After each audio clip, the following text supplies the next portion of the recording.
I'm Larry Ray, President and CEO of American Manganese Inc., listed on the TSX Venture, ticker symbol AMY, A-M-Y, with proprietary patents in the U.S., China, and South Africa. Our focus is on recycling lithium-ion batteries for electric vehicles. China recently legislated the responsibility for recycling onto their electric vehicle manufacturers and importers. For more information, please visit AmericanManganeseInc.com or phone me, Larry Ray, at 778-574-4444. You're listening to HowStreet.com radio, available online at TalkDigitalNetwork.com. Welcome to HowStreet.com radio, the online source for market opinions. Here is Jim Goddard. My guest is Keith Schaefer, editor and publisher of the Oil and Gas Investments Bulletin, the website oilandgas-investments.com. Keith, welcome to the show. Jim, always a pleasure. You're saying new numbers today are revealing that the shale revolution is not over yet. No, the shale revolution has proven to be very resilient, way more resilient than anyone really would have thought. As the rig count collapsed in the early part of this year, everyone just figured that the amount of oil that the U.S. produced would also fall off a cliff, but that just hasn't happened. And the latest numbers are just proof positive. We hit a new low on the rig count last week of something like 600, and the amount of oil has crept up every week for the last 3 or 4 weeks, and the amount of oil in storage has also gone up. So it really has kind of taken the industry a little bit, and investors a little bit, by surprise. So yeah, the part of it's because of reduced costs, better technology. So yeah, it's still going surprisingly strong. You're also telling me another key thing about production per rig is that the people who man it actually make a difference. Oh, absolutely. What we've seen here is that you now have, with so much less money on the table, the margins have been squeezed to next to nothing, is that despite all the big layoffs, obviously you're keeping your best people to work on your best rigs, and they're working in the sweetest parts of the play. So you're high grading everything. You're high grading your people. You're high grading your equipment. You're high grading your assets in the ground. So that in itself is probably good for a 20% increase in production per rig. And then on top of that, Jim, you have to throw on the fact that the industry's knowledge of how to frack has just got better and better.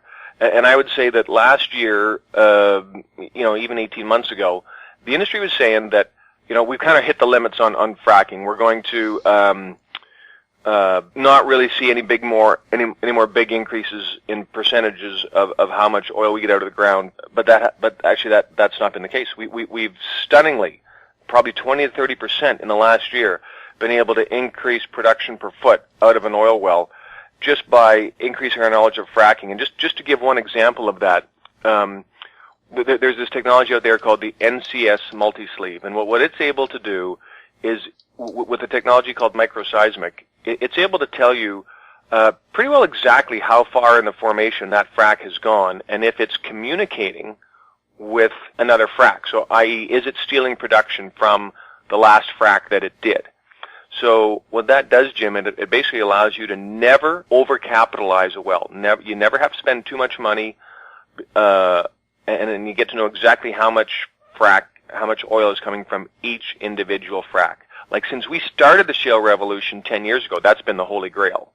And now we've kind of hit that spot. So, that's pretty impressive. I think that's one of the big reasons that costs have been able to come way, way down, so that even at $45-50, you're still seeing some producers, not many, produce positive cash flow. The Globe and Mail published an article a few days ago saying why the oil sands no longer make economic sense. Have you had a chance to see that article? Here's some quick thoughts on that.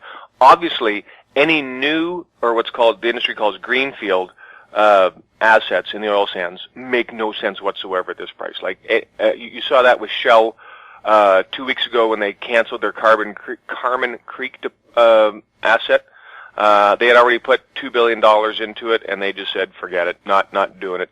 So that's They had to take a $2 billion restructuring charge, and that threw a lot of people out of work.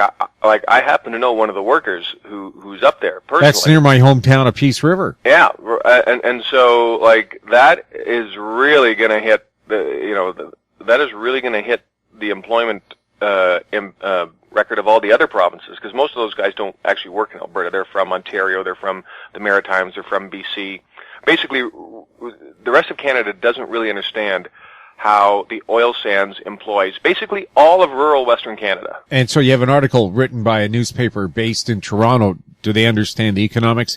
And also, if technology is improving so rapidly in the fracking field, is it getting better when it comes to developing oil sands to make that more efficient? I have to confess, Jim, because the oil sands is a big boys game. I haven't spent as much time studying that because I really focus on the higher leverage juniors. But to the best of my knowledge, technology in the oil sands hasn't really improved that much. The SAGD, steam-assisted gravity drainage, hasn't really picked up much efficiency in the last few years. Plus, the propaganda against the oil sands has been pretty effective, considering a lot of it has been funded by the Arabian oil-producing countries. Yeah, it's just like Gazprom in Russia campaigning against fracking in Europe so they don't get their own gas supply. You bet. Yeah, so propaganda is all part of the deal. Natural gas is flat. It looks like we're going to have a warm winter. What is your view on natural gas right now? Well, the market is pricing in basically no winter. Natural gas production has actually been pretty flat. We're up about 4 BCF a day, billion cubic feet a day, which is about 5% over last year. But for the last 4 months, even 5 months, we haven't gone up anymore. So that's kind of interesting. And you would think that might be bullish. But at the same time, what's happened here is that demand is forecast to be very, very low this winter because of a weather phenomenon called El Nino, where the eastern waters of the Pacific Ocean, which are those right by North America, are abnormally warm. And this happens every 10, 20 years like clockwork. It's not anything to do with climate change or global warming. So what we're seeing now is quite a warm bit of water just off the Mexican, Central American coast. Not quite as bad as we saw in 98, 99, but still pretty big. So the market right now is pricing in what that weather phenomenon means, Jim, is stormy, wet weather on the west coast. Just like we're getting today. Just like we're getting today, 2 inches today in Vancouver. And then on the other side of the Rockies, quite a warm winter really all the way to the east coast. So what we've had the last 2 years, is a relatively warm November, December, January, and then February, March, April has been bitterly cold, like way outside the norm. And so what the market is saying right now with these low gas prices is that we don't believe that's going to happen this year. So gas has fallen out of its $2.65 to $3 range down to $2.20 to $2.40. And I think it's going to stay there until Feb 1. And I don't see it going a lot lower until then. But certainly if we don't get the cold weather that first week of February, we'll see gas slip under $2. Is there any chance that BC's bid to supply LNG to Asia is still a good idea? Oh yeah, absolutely, Jim. You got to remember that these assets are 40-year assets, so you're going to go through 2 or 3 energy cycles when that happens. So right now, obviously, prices aren't very positive. So that takes a bit of a leap of faith here. At the same time, the Asian economies, they've got something else driving LNG besides price, and that is security of supply. And Canada ranks number 1 in terms of having integrity in government and business practices. So our competition is Vladimir Putin and the Qataris. So the Qataris are the guys funding ISIS, or ISIL. Clearly not the most stable and intelligent group to be dealing with for all your gas, if you're a Western nation. And, Vladimir Putin will do whatever makes him the happiest. Well, of course, they have all those doped-up athletes they could always run in treadmills for him. There you go, Jim. Well done. Well done. Yeah. So, really, what could be happening in Canada and what is already happening in Australia are really the only true Western sources of gas that Asia has. So they would absolutely, and they've said this out loud, they're absolutely willing to pay a premium for security of supply. And I think when you look at the group, particularly with Shell, who's their partners? It's all the major Asian utilities. So they're willing to pay more just to be guaranteed that they don't have to worry about how Mr. Putin feels the day he wakes up on a bad day or whatever might happen in Middle Eastern politics. Well, Putin twice already has cut off natural gas to Ukraine, even though they had signed contracts. In the middle of winter, no less. Yeah, how could that happen? I wonder. Yeah, so no wonder they the Canadians or the Australians were more likely to honor a contract and supply you with gas. We'll have more with Keith Schaefer right after the break. I'm Larry Ray, President and CEO of American Manganese Inc., listed on the TSX Venture, ticker symbol AMY, A-M-Y, with proprietary patents in the U.S., China, and South Africa. Our focus is on recycling lithium-ion batteries for electric vehicles. China recently legislated the responsibility for recycling onto their electric vehicle manufacturers and importers. For more information, please visit AmericanManganeseInc.com or phone me, Larry Ray, at 778-574-4444. More and more people are looking to the internet for intelligent, riveting, and thought-provoking interviews. To advertise on the Goddard Report and TalkDigitalNetwork.com, call 604-699-8600, 604-699-8600. Welcome back. We're speaking with Keith Schaefer. Keith, you said there are some positive outlooks in the natural gas field. Maybe explain what they are. Well, really, Jim, we're finally going to start to get some exports of natural gas really gaining momentum out of North America here. Obviously not in Canada yet, but in the States, Mexico has added about half to three-quarters of a B a day. And when I say B, I mean billion cubic feet, so 750 million cubic feet a day. Extra gas is going to Mexico this year, and that should probably jump by another 1.5 BCF a day next year. So the U.S. is right now producing about 72 or 75 billion cubic feet a day. So so that's a pretty small drop in the bucket. But then LNG exports out of Cheniere in Louisiana and Texas should also pick up maybe half a B to a B a day next year, and that'll start right in January. So it is starting. Like the increased exports around out of the U.S. is going to be pretty positive. I guess the big negative I see actually is one's out of Canada, one's out of the United States. Certainly in the States, the new Utica formation, which is under the giant Marcellus in Pennsylvania, West Virginia, Ohio, and New York. The flow rates out of these wells, Jim, are just incredible. A good well in Canada used to be 6 to 8 million cubic feet a day. 10 million cubic feet a day would be a big well. These wells are 60 million cubic feet a day. Like, unbelievable.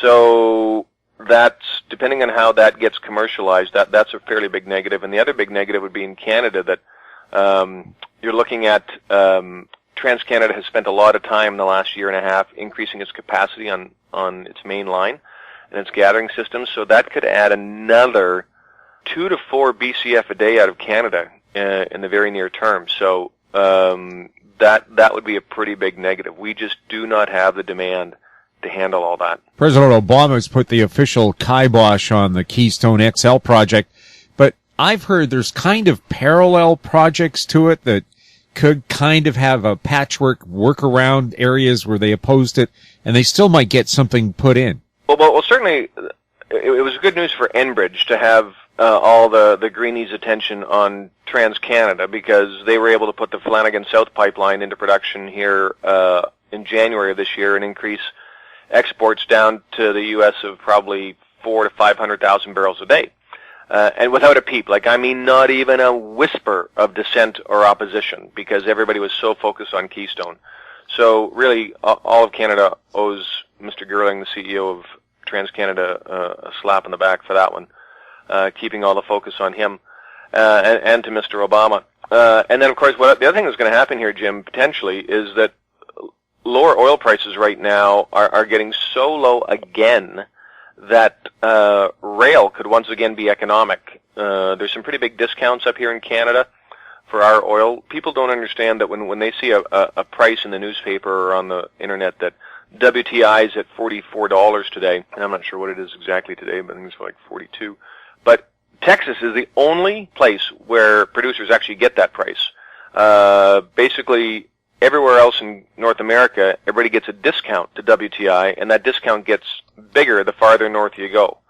So, whereas today WTI is 41.86, I see, for light oil. In North Dakota, that'll be probably $3-4 less. In Colorado, and in the Niobrara formations, probably $7 to $9 less than that. So it's just crazy, Jim. No one's making money. Everyone's losing their shirt with every single barrel that comes out of the ground. Well, if nobody's making any money at the oil patch itself, what about at the gasoline pump? There seems to be kind of a disconnect between the oil field price and what the motorist is paying. Yep, gasoline's still doing, it has come down quite a bit, and it's down a lot today, but the reality is demand is still really strong. Demand is still really strong, and that's the difference. Certainly, as we've talked about before, in Canada, the difference is, A, our Canadian dollar is so much lower, so that's just really hurt the consumer, and B, demand for gasoline all across North America is way up, so with lower prices. So that's been a big thing. But I know here in Vancouver, gas is $1.29 when oil is at $41. When oil was $110, gasoline was only $1.50. Like that. That's almost criminal. Yeah, I have some kind words for the oil companies every time I gas up, and they're not happy motoring. Well, you look at, there's only in the energy market worldwide right now, Jim. In any jurisdiction in oil and gas, the only people making any money are the big integrated companies with their refining work in North America and a little bit in Europe. That's it. So basically, all the producers all over the world are basically running on fumes, generating almost no positive cash flow. All they want to do basically is produce the same amount as last year, so their stock doesn't get crushed. And they're not making any money doing that. All they want to do is service their debt and not grow their debt. That's it. And everybody else, no one's making money. The only money being made anywhere in oil and gas in the entire world is the refining in North America and a little bit in Europe. OPEC says increased demand next year will make up for low prices. Can it? Maybe. They're talking out of both sides of their mouth there. So yeah, they're trying to talk up the market a little bit, but really what they're also saying right after that is that we want to increase the ceiling for our production level now that Indonesia is joining OPEC again. So we want even more market share. And again, they're seeing what's happening in the States with the shale revolution, as we talked about right out of the gate. They're seeing that, wow, the resilience in that production is insane, given that no one's really making any money except for a few really, really low cost producers. So they're saying, yeah, look, demand's going to come up, and by the way, we're going to fill that demand, so you should really stop producing. Right, but nobody has suggested that they cut back production. Nobody in terms of OPEC or the shale? Well, it seems overall that, every time before when the price of oil started to fall, OPEC would just shut off the taps, and of course, low supply, increased demand, higher prices. Yeah, you're right on that, and even when you see the quarterlies come in on a lot of the big companies, their production has basically stayed stunningly constant. In fact, Jim, there's only one play in the entire North America where production's fallen off, and that's the Eagle Ford in East Texas, in Southeast Texas. Every other play of the 7 major shale plays in the U.S. are basically pretty flat. They're down a little bit, but negligible. And so it's only been one play that has really driven the drop in U.S. production. Is there any chance if the U.S. dollar continues to rise, the Canadian dollar falls, that we could have a federal government that decides Canadians should pay for their oil in Canadian dollars? No, the world doesn't work that way, Jim. You have to basically, if you want oil, until we can supply all our own oil, and of course we do produce enough to supply our own oil, but we can't get it right now into Eastern Canada or even here to the West Coast in enough quantities to do that. So even though on a gross level we do produce enough, the reality of just how the pipelines work is we send most of our oil down to the States, and we import oil up from the U.S. on the West Coast and in from the U.S. and as far away as Nigeria on the East Coast. So no, we're always going to be using U.S. dollars. If the U.S. Republicans win the next election, can you see the XL Keystone Pipeline back in production? Or is the price of oil just too low? That's a great question. Probably not right away, but I would think that because this was truly a political decision that made no economic sense whatsoever, yes, I think that it's quite possible in a first-term Republican government that you would see that overturned. Keith, thanks a lot for chatting with us. Jim, God bless you. My guest has been Keith Schaefer, editor and publisher of the Oil and Gas Investments Bulletin, the website oilandgas-investments.com. You're listening to HowStreet.com radio. Find us on Twitter at Talk Digital Net. Check out our popular YouTube channel, Talk Digital Network. Comments or questions for the show can be sent to info@HowStreet.com. I'm Jim Goddard. Comments made on HowStreet.com radio are an expression of opinion only and should not be construed in any matter whatsoever as recommendations to buy or sell any financial instrument at any time. Available online at TalkDigitalNetwork.com. HowStreet.com radio is a production of HowStreet Media Incorporated.